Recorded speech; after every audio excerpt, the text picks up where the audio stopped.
New bikes and new riders. Climbing to the front isn't supposed to happen overnight.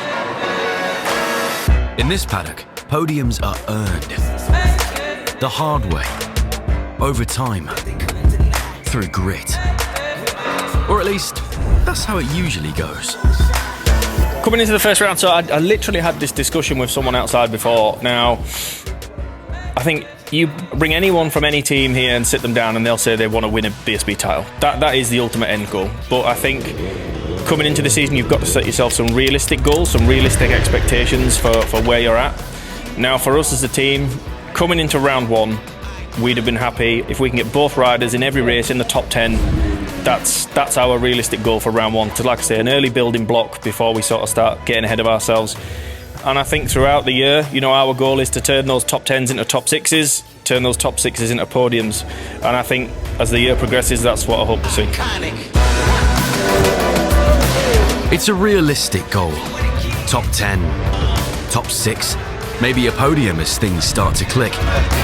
Turns out though, Johnny wasn't wrong. But this guy, well, he just isn't overly patient.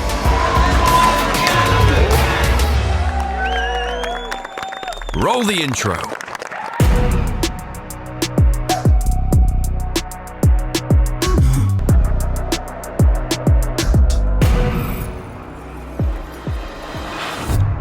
When we last caught up with our team, they were finding their rhythm under the Spanish sun. Carving lines through smooth, flowing corners. But now, it's Oulton. Uphills, cambers, downhills, chaos. It's less symphony, more rock concert.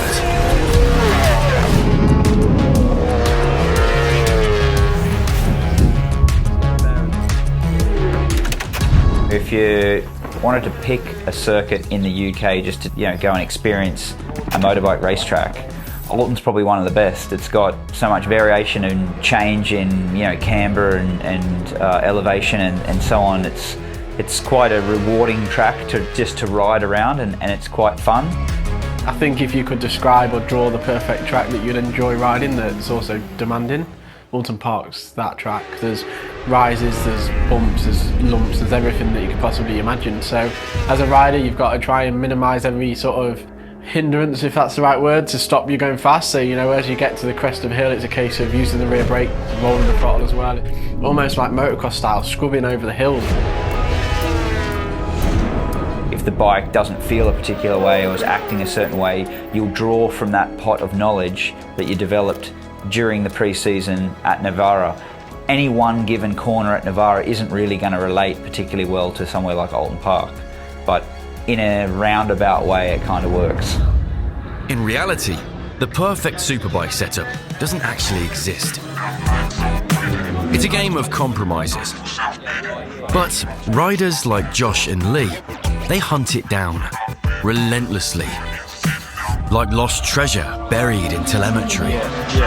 So it'll be same link, just different spring combo. Yeah, cool. Every millimetre analysed.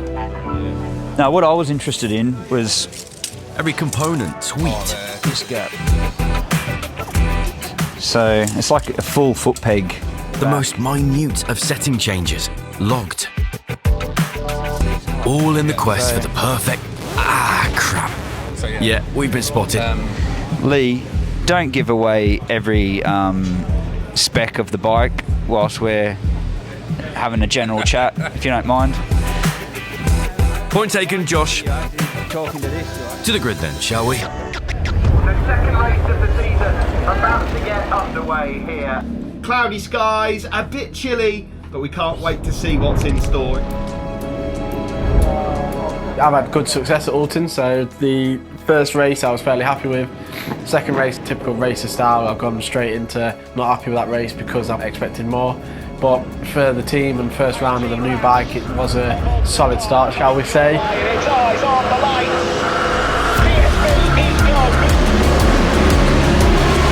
When you're that early in the season, you're still kind of getting to grips with the bike and the package and its strengths and its weaknesses. So I don't feel like Oulton Park highlighted anything specifically about the bike that I wouldn't have been found anywhere else.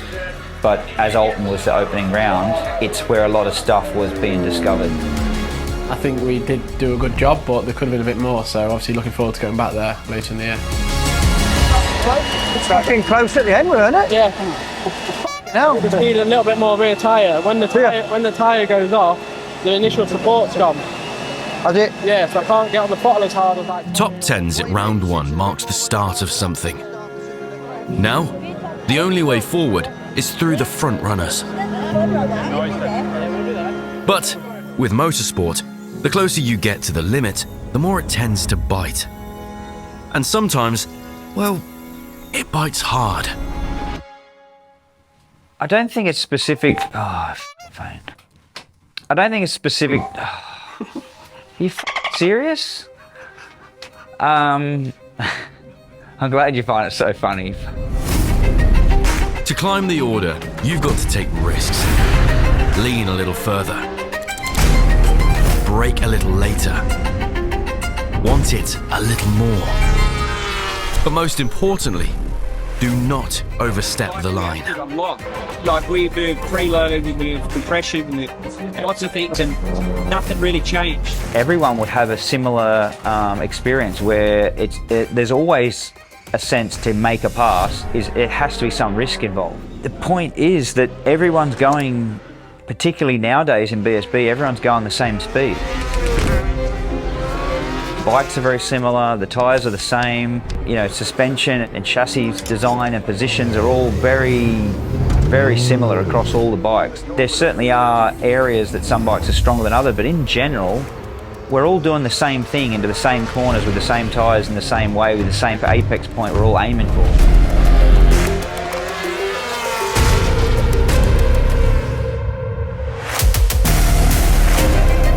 Donington's been a circuit that's been good for me in the past. I've had good success.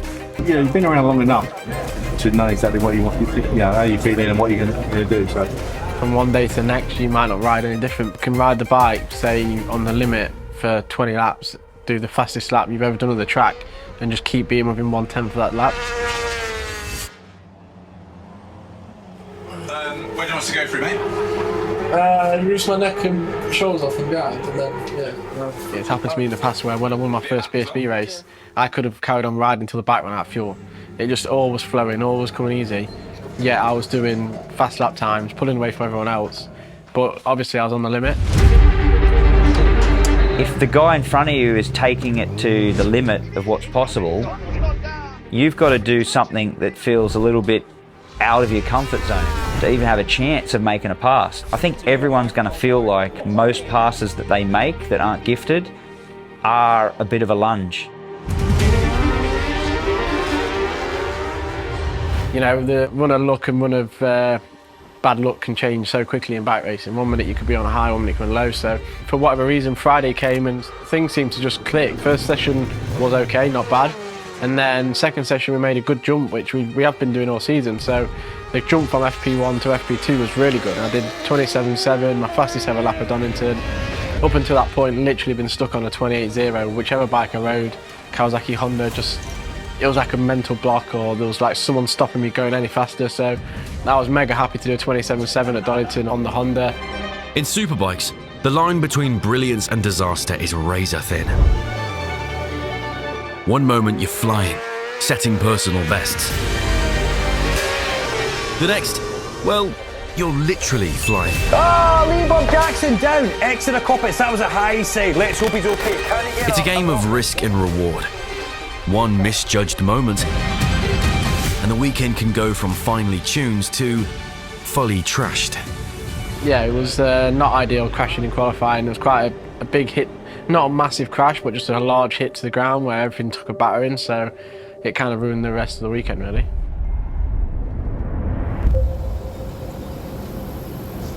Standard day for me after an injury really is, first of all, get myself booked in for physio, work alongside a great guy that's been in many paddocks before. So today we've got physio booked, and also before that we're going to a hyperbaric chamber, which is I'd say a new experience for me. I've used it when I need to use it, but Yeah, this one in Lincoln is a new blow-up portable home use hyperbaric chamber. So get 45 minutes in there, get all the blood flowing and the oxygen going to where I need to go, and then straight from there to see the physio, which is what I generally do before every race weekend anyway, but obviously this time just trying to get the hand and the body moving back in a comfy position, ready to go racing.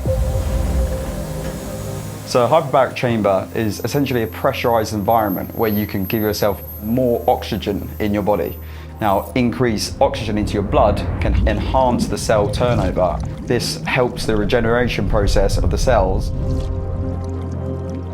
Essentially, what this all means is that you can enhance your recovery time and get back on the track quicker. Not sure you can see that, but currently at minus 2,179 metres below sea, which, having checked out from the guys outside, they're at plus 289, So you're 2,000 feet under the sea? Apparently, yeah. I'm currently with SpongeBob. Too much for your ears, just cover your ears for just a there we go. Roger's my physio from back home in Lincoln. He's someone that I've I don't know how I first met Roger. I think he was working in the gym that I used to go to. It turns out he'd been around the world with Mark Webber at Red Bull, so he's quite a knowledgeable guy. Obviously everyone needs that guy that is the go-to guy to get fixed up when you've had a crash and been battered and bruised. I've been a physio for 30 years. I've worked in professional football, I've worked in Formula 1. I looked after Mark Webber for 6 or 7 years. Motorsport is my background, but I treat private patients as well. Lee had a fractured right second metatarsal, so his right hand. The fracture to the hand is pretty straightforward. It's the peripheral injuries that you get from the impact that's my main focus. He had a first and a third rib dysfunction, so those two ribs have been moved. When you move the rib like that, you have a soft tissue adaptation, and I corrected it last week. I have to go back and re-correct it again because the soft tissue will try to sort of take the body back to where it thinks is the norm, and you get the contraction through that area. So first of all, it's releasing the soft tissue, correcting where the rib position should be, as you saw, and then making sure that if there's any joint restrictions, we release those as well. You've got to remember these guys are used to those impacts, so you know where the rest of us would kind of be curled up in a heap, recovering over 6 or 8 weeks, 4 weeks, he kind of turns it around, ready to kind of rock and roll. And from my perspective, I can push him through a lot of the issues that are involved, and you know they can tolerate the treatment that most people wouldn't be able to tolerate. So.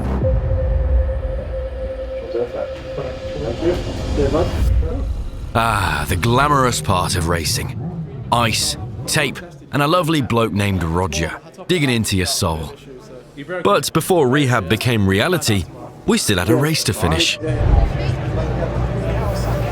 After you've won something, nothing ever feels as good as winning again. Brooks is now a two-time British Superbike champion. It could be the same as someone that got their first ever top 15 and they got a point. Getting 16th after that's never going to really feel good. You can be happy with your result. Ultimately, as soon as you've got a 15th or a 10th or a second or a first, you're never ever really purely going to be happy again until you achieve that same position. Of the 9 riders on the front 3 rows, 7 of them have won British Superbike races here at Donington Park before. On the screen, I felt like, you know, the bike was moving around, I was making mistakes, and not making mistakes. I had a record from 22 to 23 of like 35 races with a finish. That ended in 24, but I see myself as someone that whatever the weather, whatever the circumstances, I will finish the race, and I tried to finish all 3 races at Donington, but the hand slowly over the weekend got worse and worse, and was twice, if not 3 times the size it should be come Sunday morning. Josh Brooks is making some headway here. Brooks, number 25. I felt like I was just doing the same thing, repetitive nature, just don't make a mistake, don't blow any corners. But as the race sort of unfolded, it kind of came more to me than I was able to pursue it. I felt like Donington was sort of like more of a step. It became more accepting that that's our ranking. I think it makes me hungrier, you know. Since Donington I've trained so hard just to get myself back fit. I don't like not finishing races, don't like not finishing the points. That's my goal always, is to be in the points. A weekend that I wanted to try and finish for the team, but just couldn't quite make it. Here comes Josh Brooks then, number 25 on the Dow Racing Honda. He's on for a podium here. I mean, it's always a nice, what do you call it, a feather in the cap to take that joy for the team. You know, it's as important as they are, it doesn't really change my life, you know, a lot. But I felt like I brought quite a lot to the team and saw joy in the people around me. That had a greater effect on me than the result did on myself.